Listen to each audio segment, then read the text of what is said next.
right, hello everybody.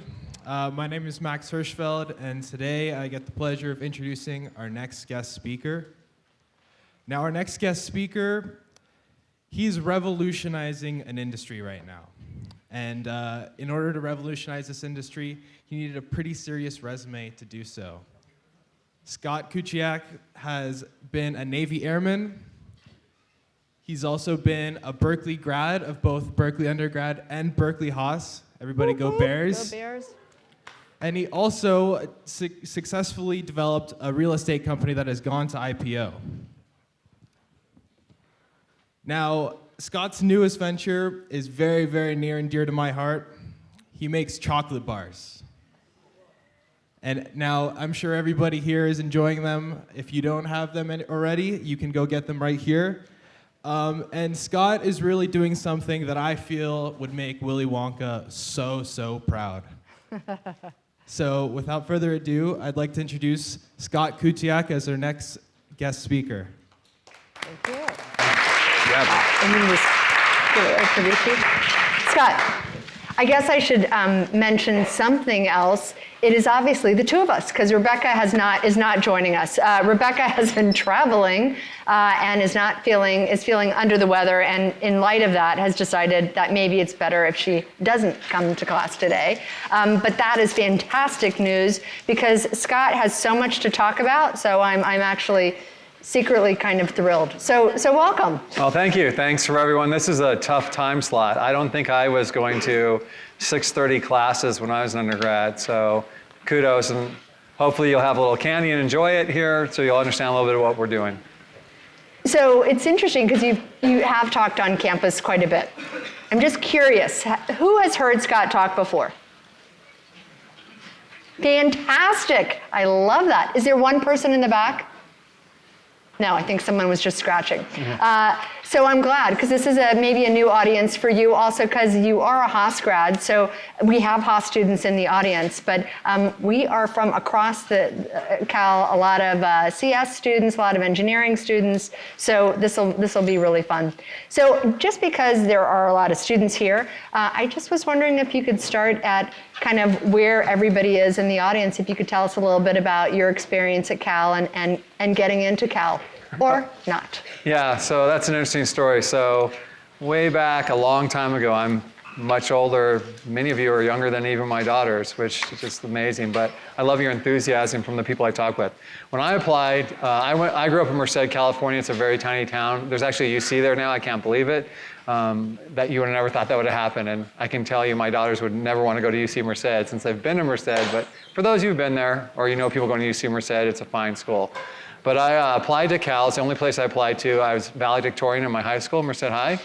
And much to my surprise, when it came time to find out where I was going, I mean, the first time I came to this campus, I visited it in the fall, I fell in love. I was walking over in this area here near Wheeler and then Sproul, and you just know if you've went to a campus, what one works for you and what one doesn't. And right when I walked in, I just said, that's it. I don't need to see anything more. I'm going to be a bear. And so I applied. I figured I'll get in. I had great SATs, 4.0, et cetera. They didn't have as many AP classes back then.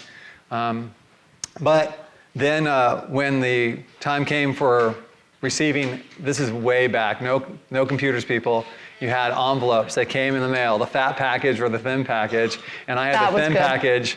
I was like, wait a second, what do you mean I'm not getting in? I mean, it was a bit of a scramble.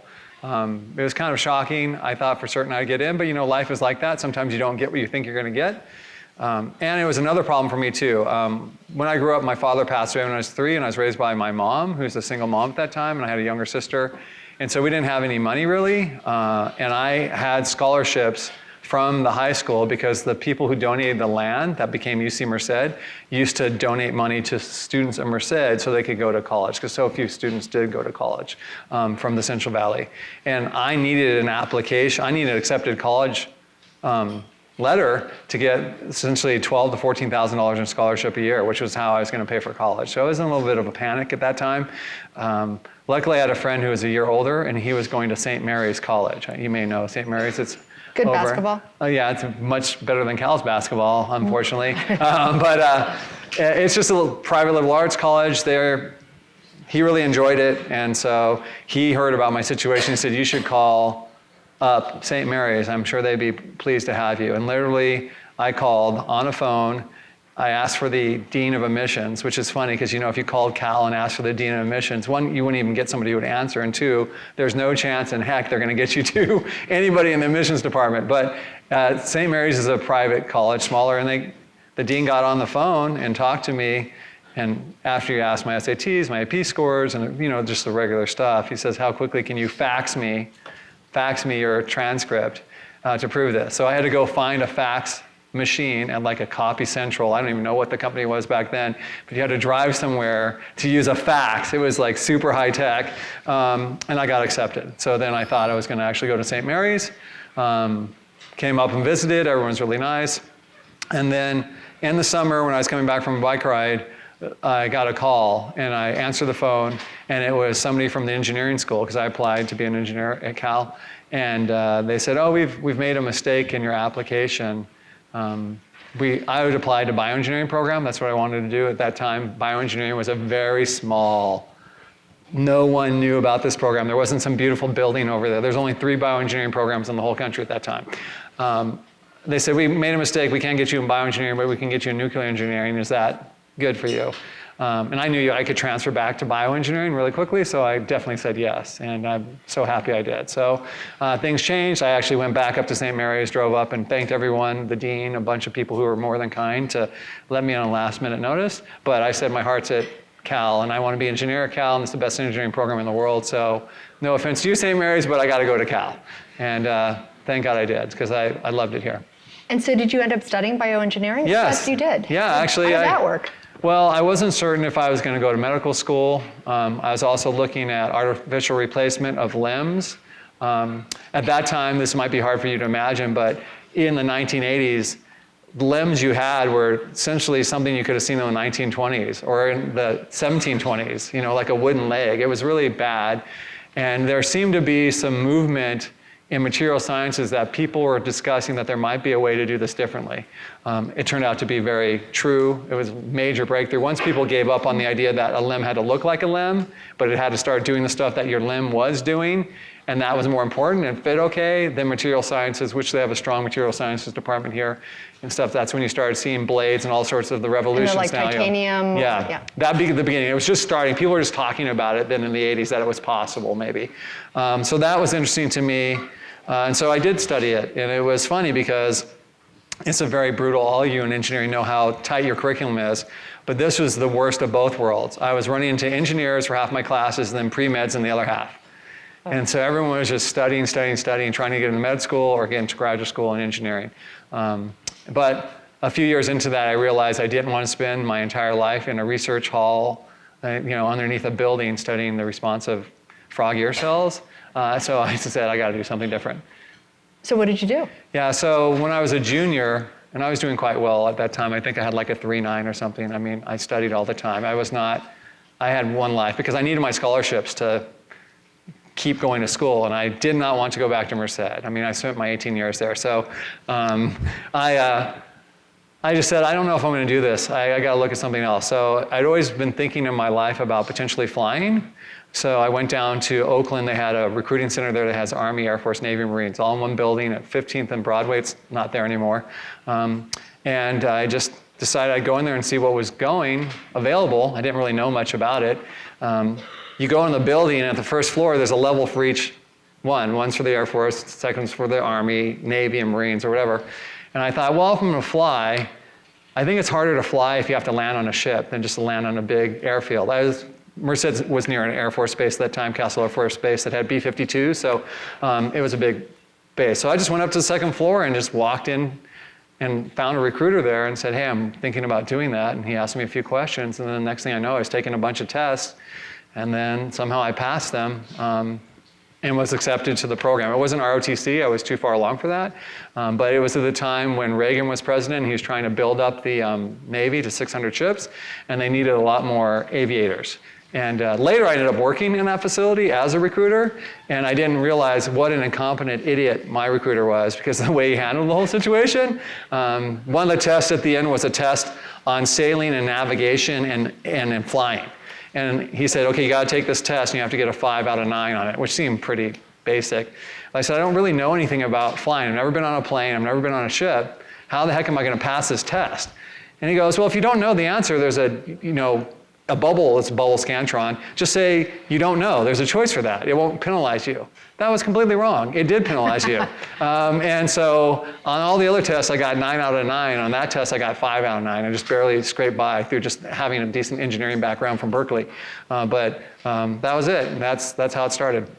So, well, you just said having a decent engineering background at Berkeley. Some of the people, we've had speakers talk about what they learned as an engineer that they use now. And so you weren't even thinking about entrepreneurship or starting your own business. I mean, ship was the only part that was close to what you were doing, with the Navy. Are there certain things that you learned as an engineer that have always helped you? Yeah, I think the two things you learn if you're in engineering, and everyone knows that, is the discipline of the work. There's always problem sets, and it's about the work you have to do to put in all the time. Nothing against Liv Walsh. My youngest daughter is at UCLA, and she's studying gender studies.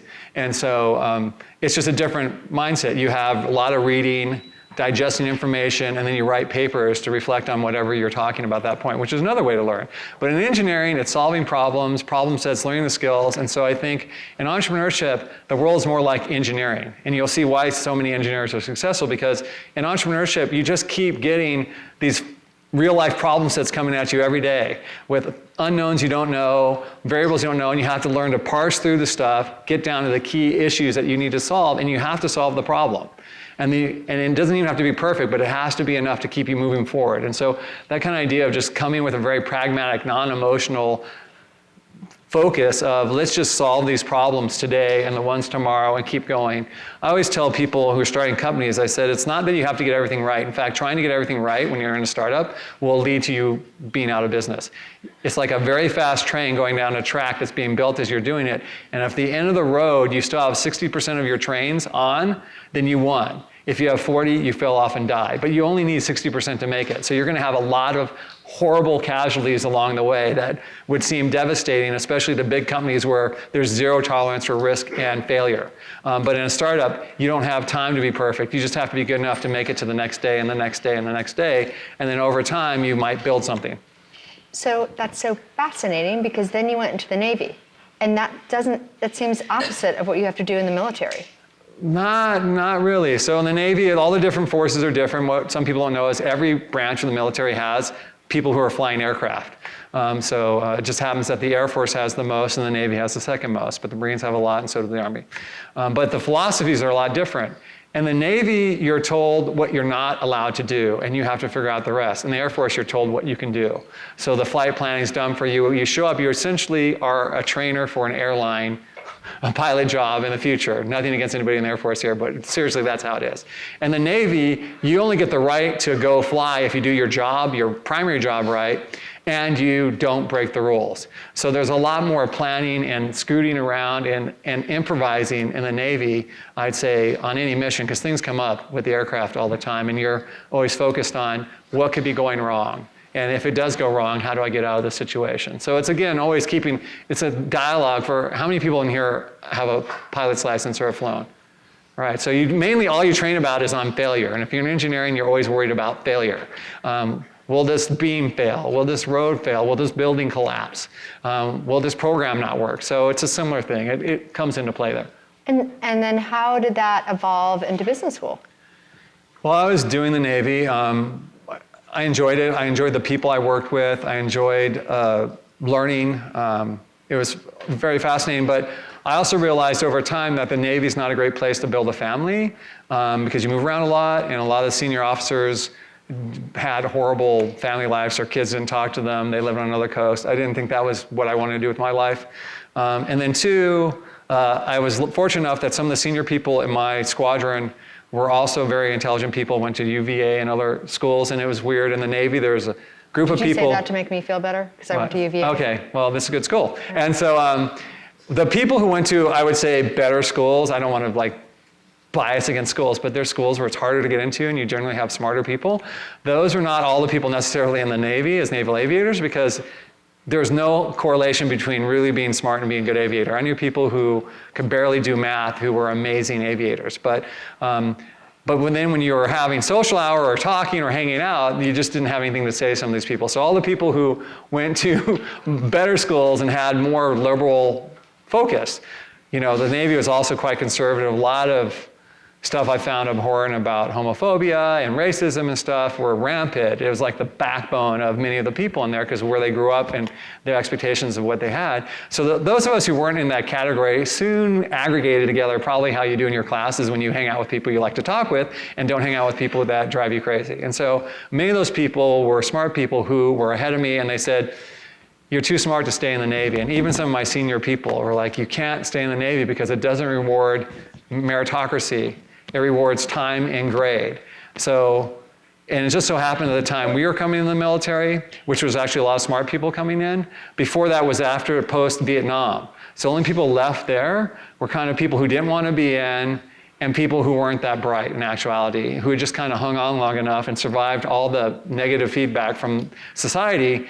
And so it was very clear to anyone who was not biased that the young officers were a lot smarter and more adept than many of the senior people. And so people were like, you just need to get out. So a friend of mine went to Stanford Business School, which I can't believe, UVA guy, but those private school people like to just keep on the private school train. And, UVA is a public school, by the way. Yeah, that's right. And so I apologize. So then he went there and he took me over and showed me some classes and said, you should really go to business school too. You've got the right mind for it. So that's what led me to thinking about getting out and applying to business school. So you were able to get into Haas? Well, I didn't get in the first time either. So I have a long history of not getting into this school. I don't know why that is. I don't hold it against Cal because I love Cal so much. And I guess that's the spirit of Cal. You have to earn it here. So I applied initially and I got on the wait list. And so I still had another year left in the military. Well, the way it is in the military, if you're an aviator, is you have to serve a certain number of years after you get your commissioned as your wings. And so I still had another year technically left, but you can stay in as long as you keep promoting until you retire. But you have to resign. And once you resign, you're out. And so I didn't resign the first year because I wasn't essentially out and I didn't know if I was going to get in. So that was good because then I would have been in trouble. But then the second year, I applied again. So they said, you should apply again. And that time I had already resigned because I had to resign a year in advance, and I needed to make sure I got in. So I just resigned. I was like, I hope this works out because I don't know what the heck I'm going to do if I don't get in here. Because I didn't really want to go be a consultant, which is kind of a job a lot of officers do. And then I got on the wait list again. And I was like, this is insane. I don't think I'm going to get in. Fortunately, I had made some friends throughout the time in the military. And one of the friends of mine, a very close friend, a Marine aviator, his dad, unbeknownst to me, his wife's dad was a huge Cal alumni and had been following this little saga because my friend was going to go back to business school too. And so I just remember one day I was contemplating life like, wow, I'm going to be out of the military. I wonder if I'm going to come off the wait list. Probably not. What am I going to do? I'm going to have to get a job. And I hadn't really applied for a job before, so it was very strange. And then my friend called me from Hawaii. They were on family vacation. And he said, I'm not exactly sure what my father-in-law was saying, except that you should be expecting a package anytime now and don't make any plans for the fall. I was like, oh, okay, that sounds promising. And again, still the days of mail. This is like 1997. Then a big envelope came, and it was my acceptance to the MBA school. And I called them back and thanked him profusely. And I said, how can I thank you long-term for this? I'm really happy. But he goes, don't thank me. I just talked to the dean and pointed out that Stanford seemed to somehow have 8 to 10 military officers in its MBA class every year. And that's a very interesting perspective that I think is valuable to the business community. And somehow Berkeley seems to have 0 to 1 or 2. And I just don't like that mismatch. And I made my thoughts known. And so not only did I get in, but like 3 or 4 other military officers came in, and we all did quite well in the school. We were a little older, and we had a different perspective, which I think was well reflected. But the other thing he made me do, he said, you just have to promise me one thing, and that is you'll donate every single year to the Haas School of Business. And I have done that since then. Oh, that's great. Yeah. So anyways, so you need breaks in life. So I got in, and then I don't know, maybe some of you have the same experience. I found that out when I got in here as an undergrad, and then when I got there. There's a lot of smart people, but the application process is flawed. So there's also a lot of people who got in that you're like, seriously? I'm shocked. Like, what are they doing here? Like, I don't even know what you did in high school. I can't fathom how you're gonna function as an adult. And this is even in business school. And business school is a little more cutthroat because you have to do a lot of group projects, and within one semester, everyone knows who they don't want to do a group project with. It doesn't need to be written anywhere. It's just known, like through the 240 students, there's like 30 that people are like, oh God, no. So, and I'm sure you have that happening here still. So it's always interesting about how that things work out, but it worked out good for me. So you met your co-founder for ZipRealty at Haas. Yeah, so on the first day actually, so sometimes things just happen. At the Haas School of Business, when you start, it's 240 students. I think it's still the same now. And a week before, if you have time, they do some team building exercises, which can usually be mind-numbingly, annoying or embarrassing or, I don't know, useless. But I was figuring I need to meet some people, so I'll do them anyways. I'm a positive person. And the first thing they did was a ropes course, which sounded fun to me. Has anyone here done a ropes course before? Yeah, so it's kind of a nice little thing. You get to go outdoors. I like being outdoors doing stuff. So everyone's lining up. I think they must have had about 160 people sign up for this ropes course. And it was literally back to kindergarten because no one knew anybody. And so the first group of people forced to go on the bus, go and sit on. Did anyone sit next to each other? No, they all took a window seat. Right, so everyone's sitting in this bus, and they're looking, and then everyone's coming up the stairwell to, look where they're gonna sit. I mean, it's so awkward, right? So anyways, you're like, and everyone's like, oh, I hope they don't sit with me. You could just see thought bubbles shooting out everywhere. And I was like, oh my God, this is so weird. Where am I gonna sit? Because I was in the back, so I had to choose. I didn't get the easy way out, just to choose a window seat and have fate choose it for me. So I just saw this one guy, his name was Juan Meany. He looked friendly enough. I just sat down next to him. And we ended up talking for the next 2 hours on the way up there, and we spent the next 10 years of our lives together. I spent more time with him than my wife during that 10 years. So it was incredible. And so he was from Guatemala, and he came there because his family was very well off in Guatemala and did a lot of real estate, and he went to Cornell, and he wanted to do his own real estate play in America, and he wanted to go to a school that was known for entrepreneurship, and he thought, the MBA program at Berkeley was where to go. So that's it. So he had this grain of an idea already to do something in real estate. So I'm wondering, we had a number of great student questions, but one of them was like, how did you start to develop an idea? Yeah, so I think that's a question that's very common is how do you develop an idea? Where can you come up with a good idea? Two things that you need to know that are a little different back then. This was like 1997, so this is a little history lesson because many of you were not born in 1997, I suspect.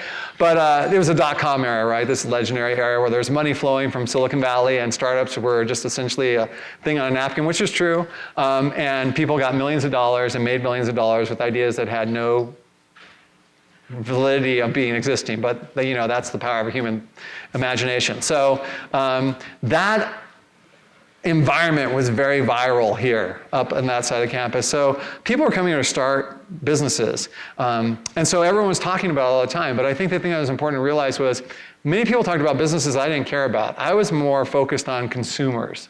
I had this idea that there's so much bad consumer products out there and consumer service, and I just find it abhorrent. Like, why can't there be good service? It doesn't seem to be that hard if you really are focused. And so when my partner, Juan, started talking about real estate, I had already bought a home. So that was lucky. I was fortunate enough I was able to secure a home here in Richmond a long time ago.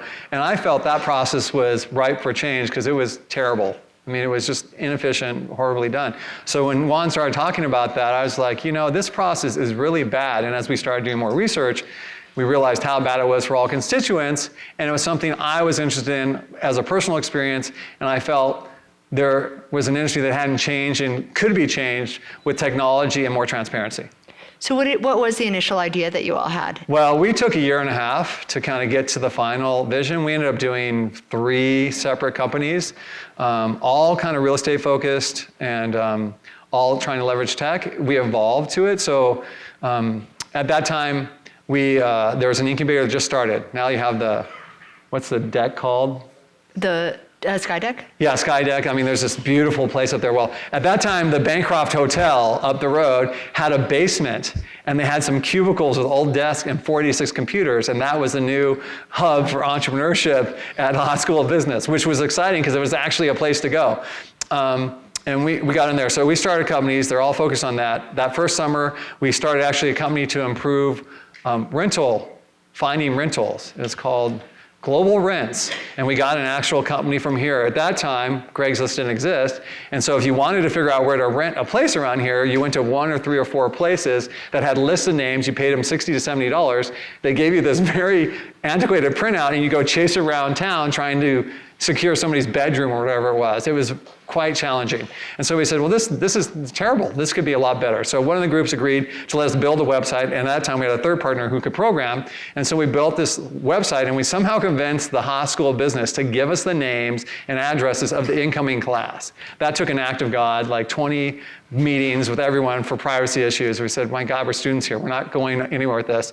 And we built this site. It was pretty funny. We leveraged the resources at the school at that time. They had a digital camera. That was a big thing, a digital camera. And so the way you could get access to it was you would have to sign up at 5 in the morning that day to use it. And so every morning I got up at 5, I'm an early riser, and I kept checking out the one digital camera, and we were going around town. Our idea was that we'd make this very rich, three-dimensional view of like the neighborhoods and build this neighborhood site so you could understand what neighborhoods work for you with a lot of photos and content. And then you could say, oh, I want to rent here. And then we'd overlay the renting data so you could pick where you wanted to go. This is so commonplace now, but I can tell you at the time, people were thinking, wow, this is incredible. I wish something was like, was available like that. And so we spent the entire summer, all our friends were getting great internships because the economy was booming.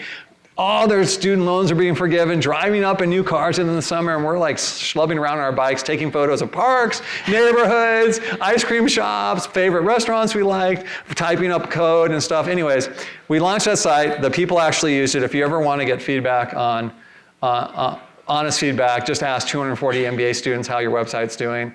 The font's terrible. This is horrible. The color sucks. This is a piece of POS. It's the worst thing ever. Blah, blah, blah. No holding back. But once we kind of worked out the economics, it didn't work. So we kept evolving, and it finally evolved to this point where our third semester, we had a bunch of group projects, and we recruited only people who were going to work on us trying to figure out our startup.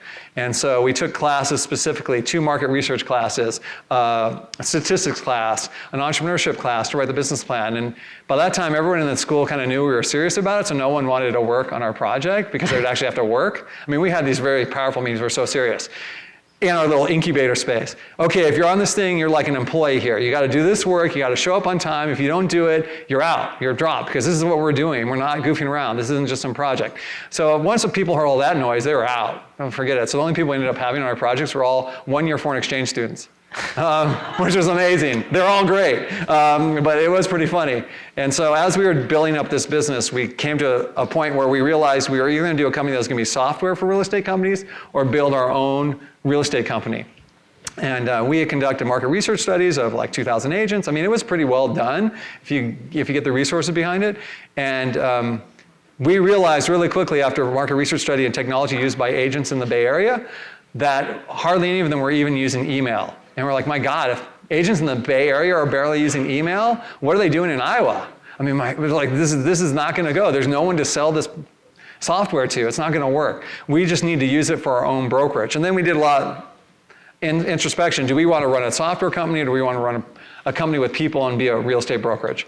And so that's where we decided to do that. We changed course, wrote the business plan, and took off from there. So Scott, actually, we haven't really met before, but you're pretty intense. So I'm wondering what Juan was like. Like, how did you all work together?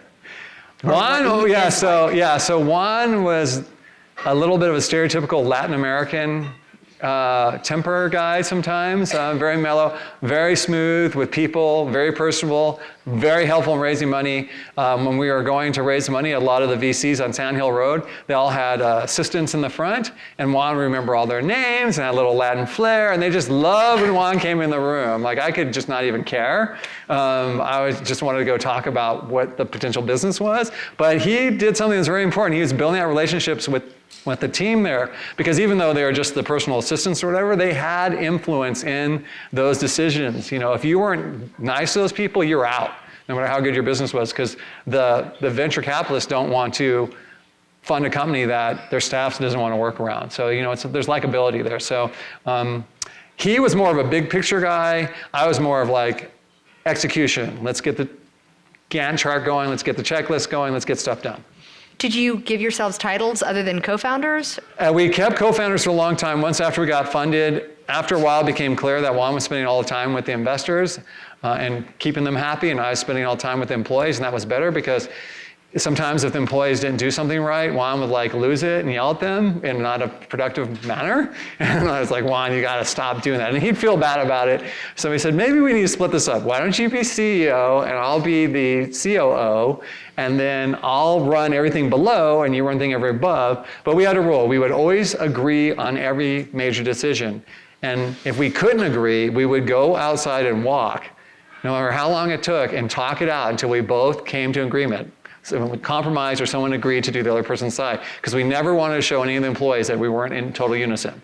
And so there were sometimes we were walking like 5 miles because neither of us wanted to give on something. But when we came in, it was unified. So people knew that if they talked to either of us, it was going to be the same story.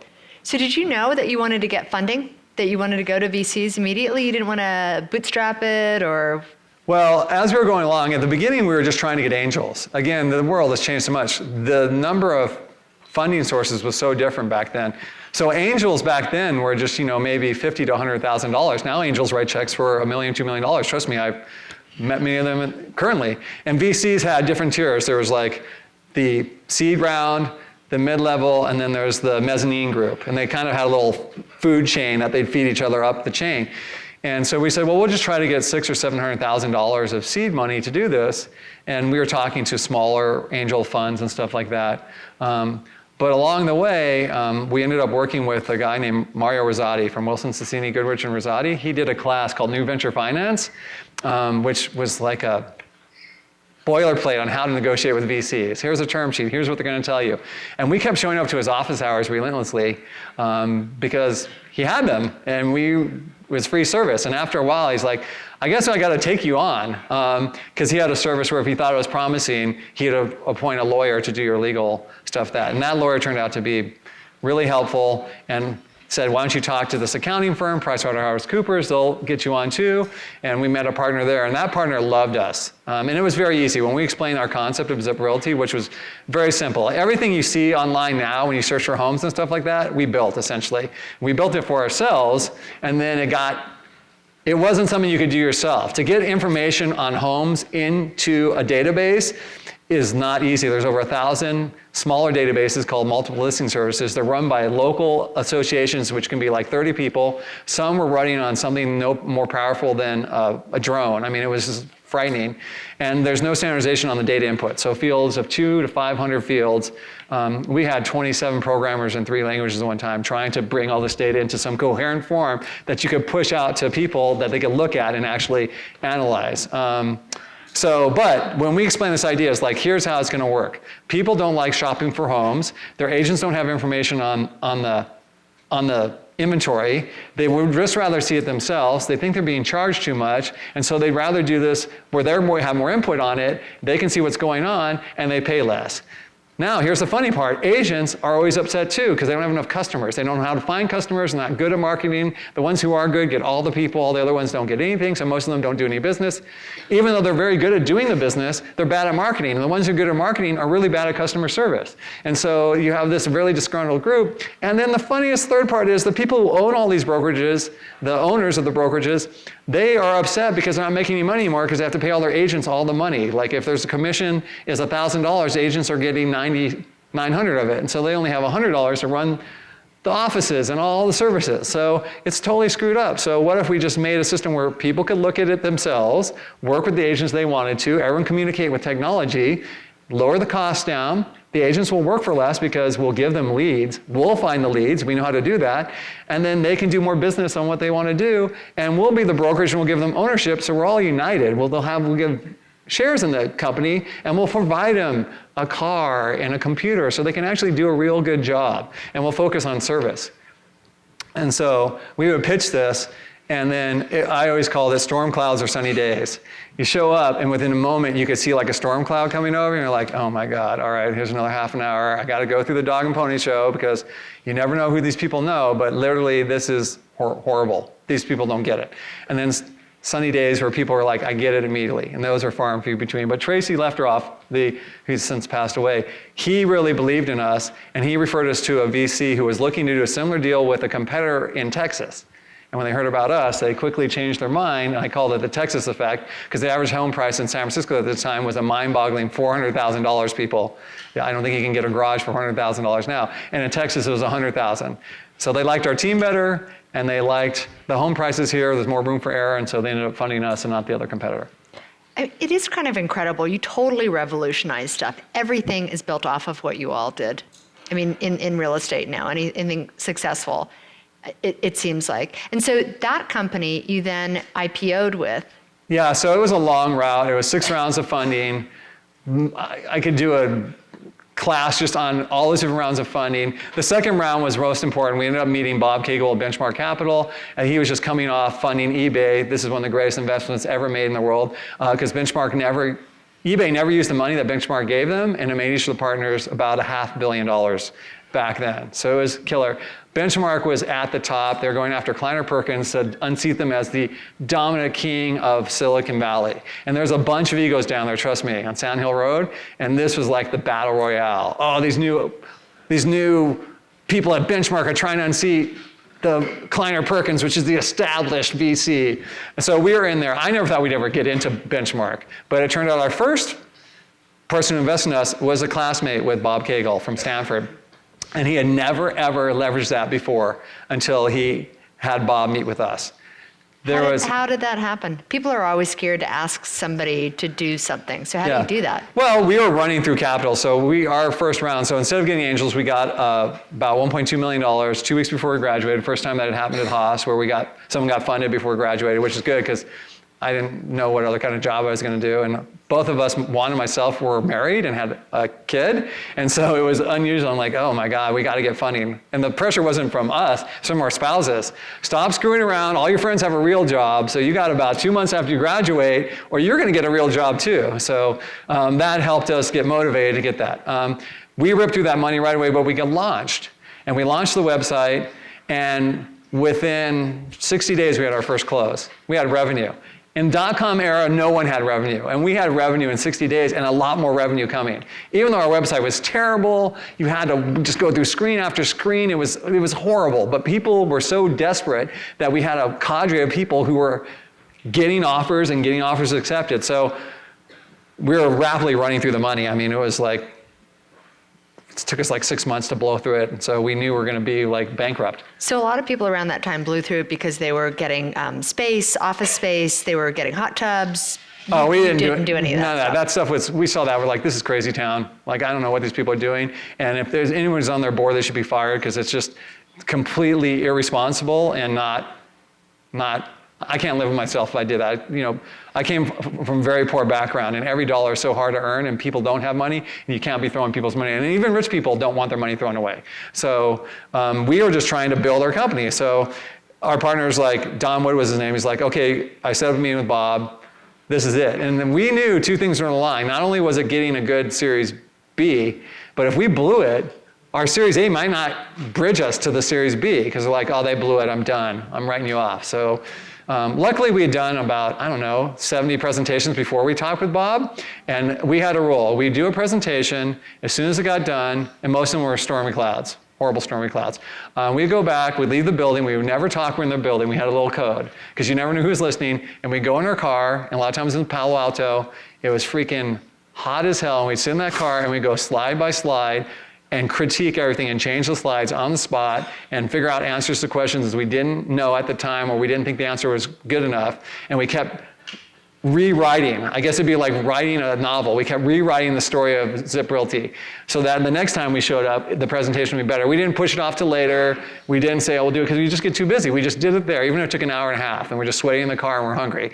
That would keep us motivated to do it. By the time we got to meet Bob Cagle, we knew we had 0 ability to miss one answer. You just knew it. You're walking in, it's like prime time. You're now in the Super Bowl. It's like no one gets through these doors. No one gets to talk to Bob Cagle. And the 20 people that day who get to talk to Bob Cagle, one is going to come out with the funding, and 19 are not.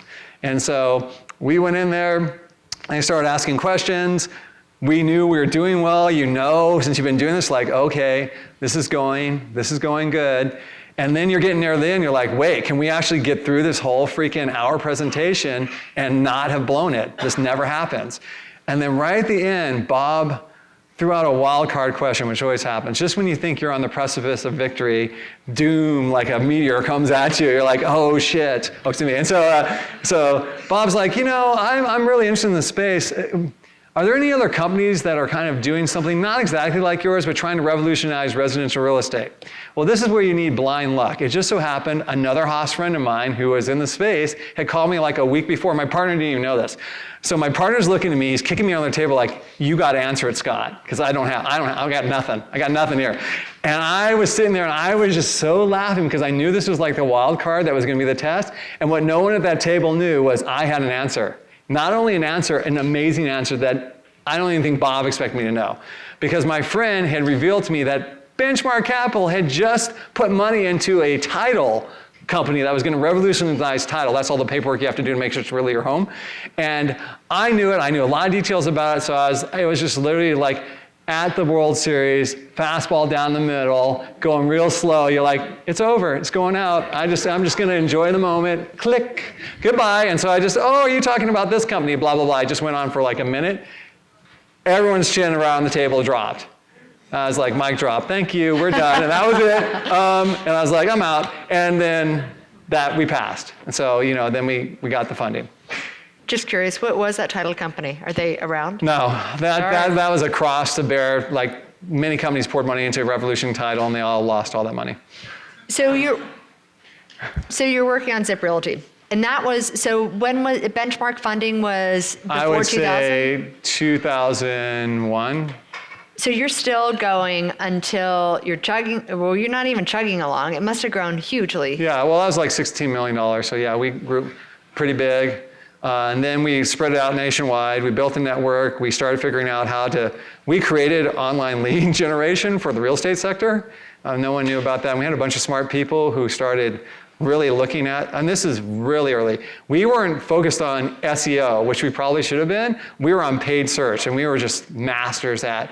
We had entire categories of words and stuff, and how many leads they generated. And we had a pipeline that would measure, within like 2 hours of putting a banner ad on some site, we'd know right away if that lead source was going to be profitable or not. I mean, we had the metrics dialed in. So we were just growing rapidly like that.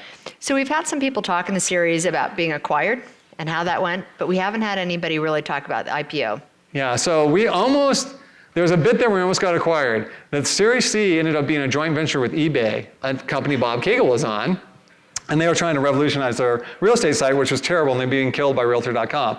And so the idea was we were telling them there was an opportunity to change the industry by doing an auction model, and only eBay could pull it off. And we could be the third party neutral in the middle that could do the transaction, and then you could lower the transaction cost from like 6% of the home down to 2%. And so they could start slowly with a weekly auction, they have enough property, and over time it would work. Anyways, that deal got pushed through, but they almost tried to buy us then. eBay's like, well, maybe we should just buy you. And they were floating out an offer like, at that time, $100 million, which was a lot, or $80 or $90 million. And we were like, wow. But then we kind of looked at how the terms were, and the reality is my partner and I would have done very well, but most of our employees who'd worked their asses off for years were going to do not very well. And my partner and I looked at it and said, we can't do that to these people. It's not about us, it's about this entire team. If we just take the money and run, this thing collapses and all these people who killed themselves get nothing. I don't need money. Like I need just enough money to live on. I don't need that kind of money. So we passed on that. But yes, then we rolled along to IPO. By that time we had another CEO because they asked us, Benchmark when they funded us said, if this thing gets going, we're gonna have to bring in adult supervision because we were in kind of like Silicon Valley or whatever. Yes, and so the person brought in was perfect to get the IPO done and then should have been given a bonus and asked to leave because he was a terrible operator. And that roadshow was crazy. We went all around the country, you show up, big investment funds, and you just start pitching them. It's similar to raising money in Silicon Valley, but with different audience. But our CEO at that time he's now running Trump Hotels, so that'll tell you enough about what you need to know about that. I'm just going to leave it at that. He was just spouting facts that were just not true, completely blatantly false, numbers that didn't make sense. And the CFO, who was the last hire I was authorized to hire before then the CEO didn't want my input anymore, who's still a good friend of mine, and he started a company called Roofstock recently. You might have seen it's like a massively successful thing, Gary Beasley. I'm like, Gary, you got to clean up this mess, because he's the CFO. He's like, it's a nightmare. And I said, I know. But we got all the funding anyways, because they had a relationship. So Eric, the CEO, is going around to all his chums and who made money before in other IPOs in the hotel industry. So they're like, we're on, we're signing on. So we're oversubscribed. It was crazy. It was actually quite a wild ride. The day it went public was really quite fun. When you're wondering what the price is going to be. And it went up like 20%, so it wasn't too crazy. And it was kind of a successful IPO at that point. And you were all in New York and... I know, actually, I was in California at that time. Some were in New York, I was in California. I think Gary was in New York. Yeah. Yeah, interesting. I kind of, once I went on a couple of those shows, I realized I would kill somebody if I had to sit through another one, and that probably wouldn't be healthy for the company, so I went back to running the actual company. So Scott, we've talked about zipRealty a lot, which I really think is interesting, but I want to make sure we leave room for questions, and I want to touch on the chocolate, because everybody loves chocolate. I think most everybody does. You were so successful with zipRealty. Then you also, I know you've done a lot with women's soccer as well, but then what the hey? Why would you all of a sudden go to a chocolate company? Well, I think the thing that is interesting is that it's just when the opportunity is right and makes sense, it's something to do. It's about learning. So after zipRealty, I left after the IPO like a year later. I just couldn't take it anymore. The CEO was sleeping with the HR manager and all sorts of stuff that made me just vomit. And so, and she, became the VP of HR and all sorts of stuff. And it was just so many things I can't even tell you that I am big about company culture, and I built that culture from day one, ground up, and it was being ripped apart from the CEO. So I left, I did a bunch more stuff in technology and real estate. Last job I did was I built a multiple listing service for the state of California. They asked me while I was trying to start a women's professional soccer team. And after 2 years of that, the longest 2 years of my life, which we were successful when we built it and merged it with the second biggest one and became the biggest one in the country, I told my wife, if I have to show another 55-year-old woman how to use her browser on a 7-year-old laptop, I'm going to kill myself. Because that essentially was what my job evolved to. And I was like, I can't do this anymore. And so a friend of mine who had kids the same age as me, he was in the food industry. He started a 365 line at Whole Foods. So that became like $1 billion brand. So he knew a little bit about food. And our kids went to school in Berkeley together, School of the Madeleine, it's a Catholic school. And one day on the playground, he came up, it's in 2005, and he goes, hey, I'm working on organic candy bar, you want to try it? And I have to say, honestly, at the first time, I was like, God, organic candy bar, that sounds horrible. Like, I might as well eat dog poop. Like, what are we talking about here? But I knew that this guy was a food snob. He had his own pizza oven, he flew all around the world. He wouldn't eat anything that wasn't top shelf quality. So I was like, all right, I'll try it. And it was a Snickers, essentially, organic Snickers, and it was amazing. I said, wow, this is great. And then I started looking around, and I looked in my pantry and realized my kids still had candy from Halloween from 2 and 3 years ago, and it was horrible. And I started looking at the ingredients, and I was thinking, wait a second, this is like 2008 by this time, because I've been reflecting on it. And I was like, shouldn't somebody be able to make clean candy that tastes good that you don't want to be worried about putting in people's bodies? It doesn't seem that hard. It's candy, people. We're not going to the moon here. We're not trying to launch a spaceship to Mars. So after a little more time, I freed up what I was doing in the technology space, and I talked to my family. I said, I'm going to do this food startup. Sounds like it'll be fun, and it's something that will be good if it's done right. And my partner spent 5 years trying to convince me to do this. So I went to Whole Foods, supermarkets. He showed me around. He said, look, I know the buyers, I know product, but I don't know how to raise money or build a company. So if we work together, we can do this. And that's how it started. So one of the students asked an interesting question, and that's how do you gain trust from the customer? Like, how do you get them to try what they might think is dog food? Well, at the beginning, what we did was I learned from zipRealty that the early days of the startup is when you can learn the most. And once you start growing pretty fast, you get busy doing so much stuff, you can't really interact with customers as much as you want. And that's a problem, because then you start losing touch with what is really going to make a difference. And so we stayed just in Northern California, and I must have did, personally, 100 demos. Demos are like when you go to a supermarket and there's someone chopping up food and they're sampling it? Well, that was me. All over the place, all the time, and because I wanted to hear what people said. And so it became very clear at the beginning, I was like, hey, you want to try this candy bar? And when I said it was an organic candy bar, then people didn't want to try it. Even if it was in Whole Foods, which you would think people would want to try it. And they did, but they were reluctant. But I learned to banter them enough to like get them to try it, or I'd say, hey, this is really delicious, a clean candy, and they'd try it. The key was our candy tasted amazing, and that's what we knew was the number one thing. It wasn't that it was organic. It had to be amazing tasting, because then they would actually want to buy it. And then it had to be organic because we felt that was important for a whole bunch of reasons. But if it didn't taste amazing, you just go back to Snickers or Reese's or M&M's because that's what you're used to, and it's fine, it's good. I mean, it's good candy. So that was the deal. And then, trust is the brand. A brand is really, you've built some kind of trust with your customer about what you're delivering. And so for us, that's about amazing taste. And so we do everything to focus on, every company has to know what they're willing to spend, not stop any resource constraint on. And for us, it's quality of our candy bars. And so anytime a decision comes up between two things and one can improve the quality, we always say yes to that. It's interesting. And so why did you call it organic chocolate? Why does the name have organic in it, OCHO? Well, isn't that what, yeah, that's what it stands for, and that's the number one asked question. People don't know that. My partner picked that name because he realized that people remember brands that are a number, and OCHO is the number 8. Most people know that, though. It's funny, I had a huge dispute at one demo where the person was trying to tell me it was the number 7. I was like, I don't even know where to go with this. And I can't argue with you about this because this is like 1 + 1 = 3. Okay, here we go. So, but that was a deal, and then it turned out it's a good luck in some Asian cultures for 8, Chinese and it would be 8. known in Latin America, and so all this stuff, he really thought this out, and so I'm not a big branding guy like that, so I'm like, okay, works for me. I don't care, but let's make good quality candy. Let's go. So I want to make sure that we have time. So I actually want to open it up for questions and then come back and ask you some insights for the students. So I don't know, unless people don't have questions yet, but you've gone through so many great things. Any questions right now? Just throw them out. Well, I'll ask you then, as you're thinking about, oh, yeah, we have one over here.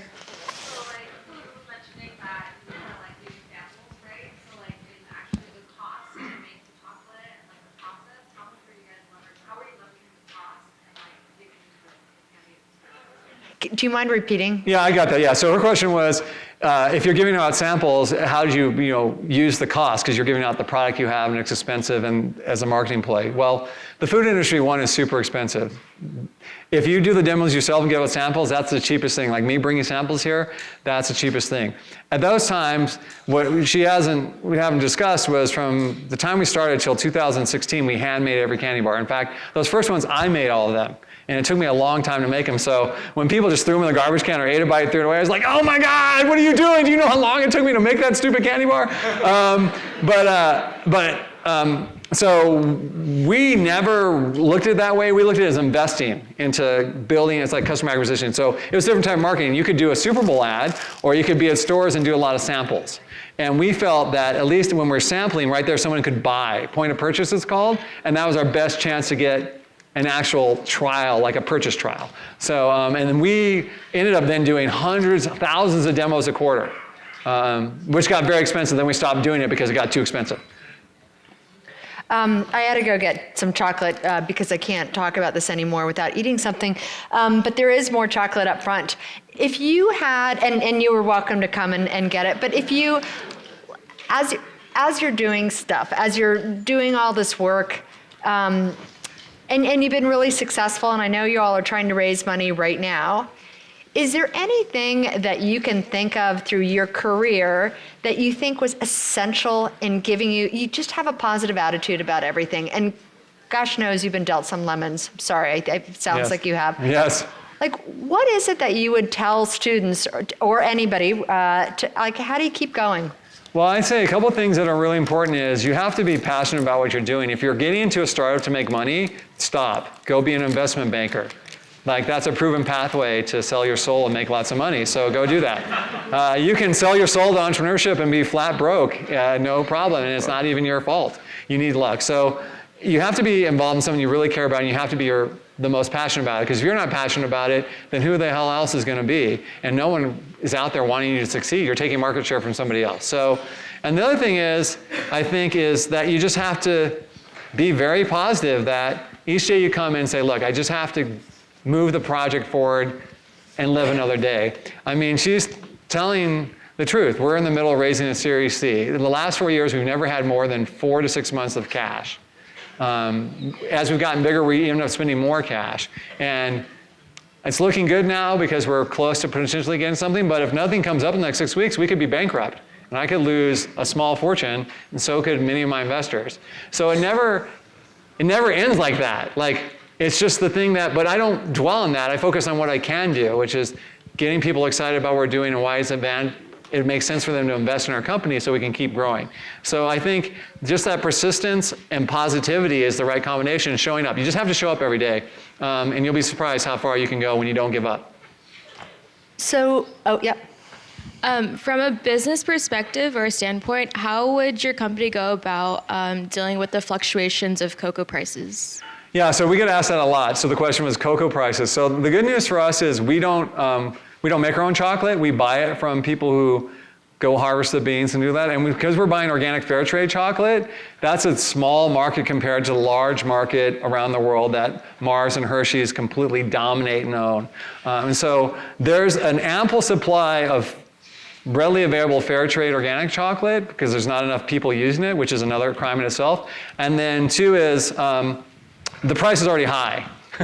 so it doesn't fluctuate as much. It's gone up in the last few years, but it's not the same thing. Like, it'll go up 10 cents. Well, that's a fraction compared to going up 10 cents on regular chocolate, which is about 1/5 the cost sometimes.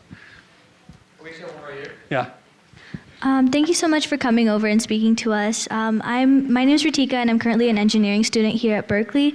And throughout your life, you had a wide range of experiences. I just wanted to ask, what do you think was the most valuable stage of learning for you throughout this course? Like throughout my life or at the school? Either of them. All right, so in school, the classes that were most beneficial for me in business school were all the ones on HR.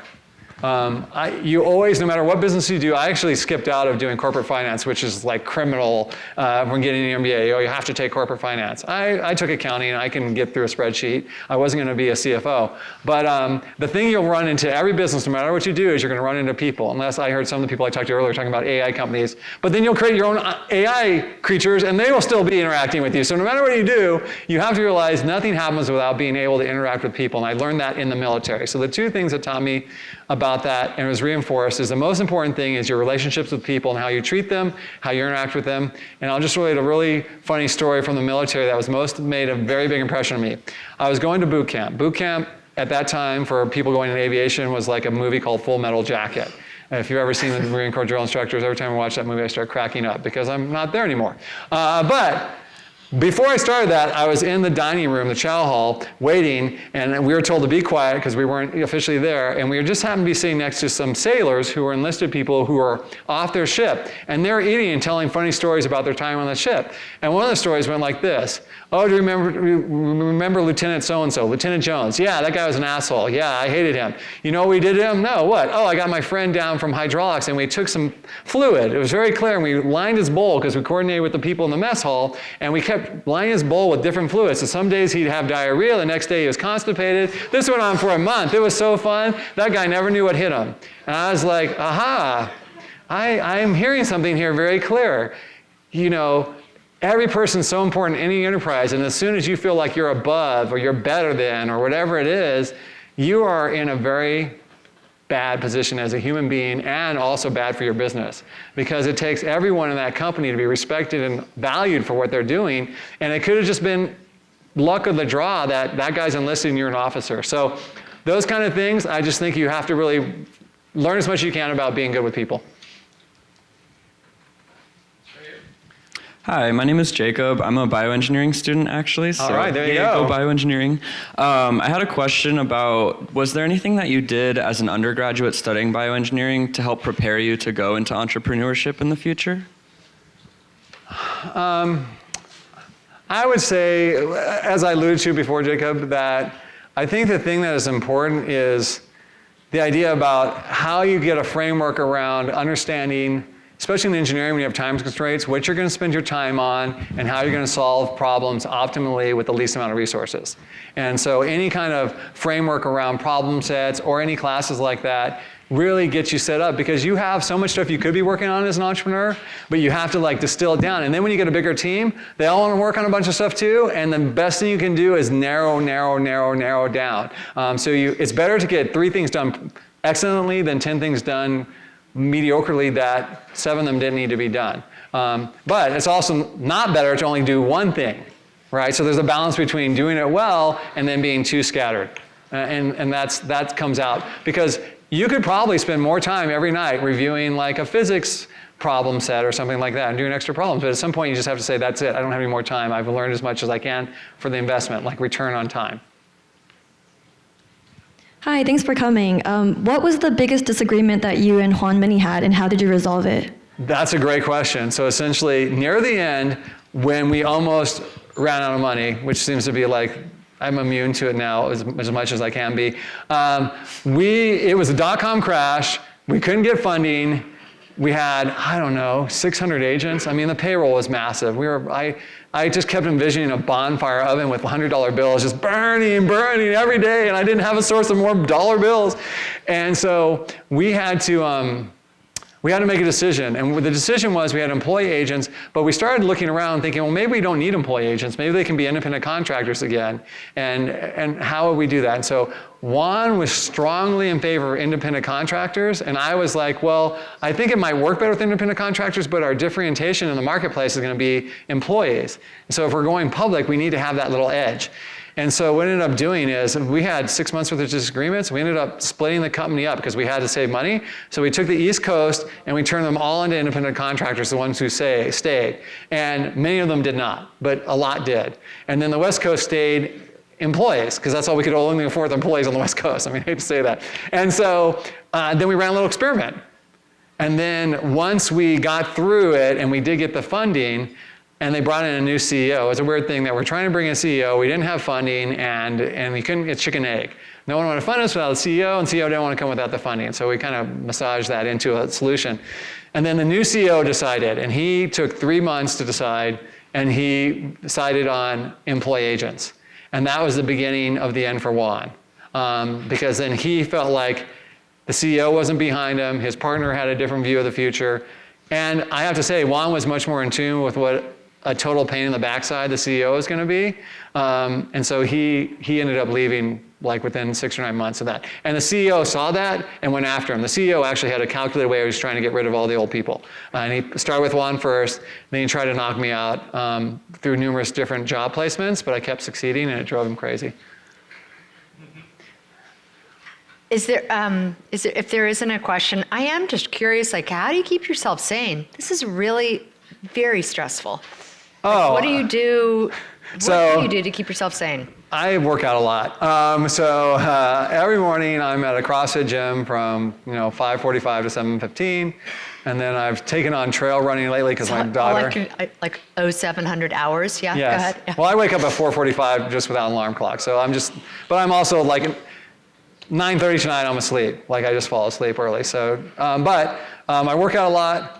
And then I'm just mindful. I've gotten much more mindful about being thankful for every day and just being appreciative, because you can just stress out or not stress out. Now, working out helps relieve my stress, but then I always make time to do stuff I enjoy, and that happens to be working out. Before I coached soccer for 20 years, competitive girls soccer, and I wrote into my contracts with employers that they were not to bug me while I was out in the field, while I was coaching on Saturdays. And if they didn't like that, then don't hire me. Because that was my sacred time to spend time doing something that I really enjoyed. So I think if you balance it out with doing stuff you really enjoy, then it's easy. That's great. I think there's a question. Where's the mic? Oh, is there? Well, that's fantastic, because I am just wondering one last question, and then what happens is that students usually come up and ask you one-on-one anyways. Or they go and get some dinner. You have done these talks so often. I'm wondering, what is it that you want to communicate that you feel like you haven't? You've told so many stories and so many pearls of wisdom. What do you want to leave the students with? Well, I'd say first, thanks for coming. I mean, you have choices with your time. I know you kind of have to come. I found out you can only miss 2 classes, so thank you for choosing this one not to skip. And then, even though it's the middle of midterms, I guess, so that's stressful enough as it is. I would say if you're ever thinking about starting a company, this is my big stump speech for everyone. If you're really thinking about it or you had a curiosity about it, I would challenge you to do everything in your power to do so. Because what you don't want to do is get in your 50s, 60s, or 70s and look back and say, oh my God, why didn't I do that? Or see some other company go forward that did something. Even if it's a failure, there's 2 things going for you. One, you're at Berkeley. If you're at Berkeley, you're already at the top of the pyramid, intelligence, tenacity, resourcefulness. And there's a lot of resources here that want to help you. So that's good. The alumni in itself. Cal is an amazing alumni network. And 2 is, you'll never be more broke than you are now. So it's not like you have a big house. It's not like you have 3 kids in private school, 2 cars, 2 Teslas that are broken down, so you got to get a 3rd, whatever it is. And life starts trapping you in what you can do and your freedom, and your degrees of freedom. So even if somehow you go out and you spend 2 years and you make nothing and you blow all your savings and you're stuck back going to your mom's couch or your friend's couch, you have still learned something that is very valuable to employers, because that idea of going and starting and problem solving is very well respected, especially in this part of the country. So I would just say, if you ever thought about it, find something you're passionate about, take the plunge, don't listen to the naysayers. You might actually end up building something amazing. And that's usually, if you hear, there's great podcasts about how I built this and stuff like that. All those stories are always about people who were the most unlikely entrepreneurs who actually made it work. So that would be my message. If you're thinking about it, do it. So you talked about, I know I said it was the last question, but I do have one more. So you talked about human resources and how important it is to learn the human side. If people want to come and work for you, what do you look for in someone that you hire? Well, I think the key thing is, for me, is that they got to be high integrity, positive attitude, and willingness to work and solve problems. That's it. It's very clear. You'll find out right away who's willing to do work and not do work. I mean, it just happens, right? Take initiative. Good people, when you're given a project. I had an accounting person who didn't last 6 months with us, and you don't always make the right hires. But we hired her. I had high hopes. I was mentoring her. And one of the things I needed her to do was investor relations. I spend a lot of time keeping my investors happy. That's why they keep investing with me.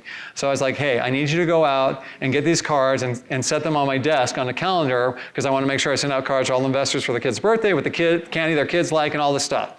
And she looked at me, she goes, I don't think that's a skill I need to develop.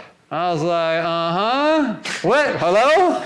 I was asking you nicely because I'm not an a-hole, but this wasn't a request, this is your job. So now, later I told her, you totally blew this. There's a bunch of other projects I gave her. What somebody who wants to go far would have done is said, this is great. Then they would have came back and had custom kits made for the kids that would have blown my mind. Hey, I looked in the list and there's a 5-year-old, so I got this thing with these latest toys that the kids would like, and I've already set it up and it's mailing out. See, there's little tests going all the time on the dumbest things, and you don't even know you're being judged, but there's opportunity to distinguish yourself. The average person out there, and I talked to my 19-year-old daughter about this, I said, if you're just competent and do a great job and show up on time and do a little over the requirements, you're already way ahead, because so many people are horrible out there working. So, and if you actually go even further than that, you can't be stopped. Well, you don't seem like you can be stopped. This has been fantastic. Thank you for your time. It's really a pleasure. Thanks, guys. Appreciate it.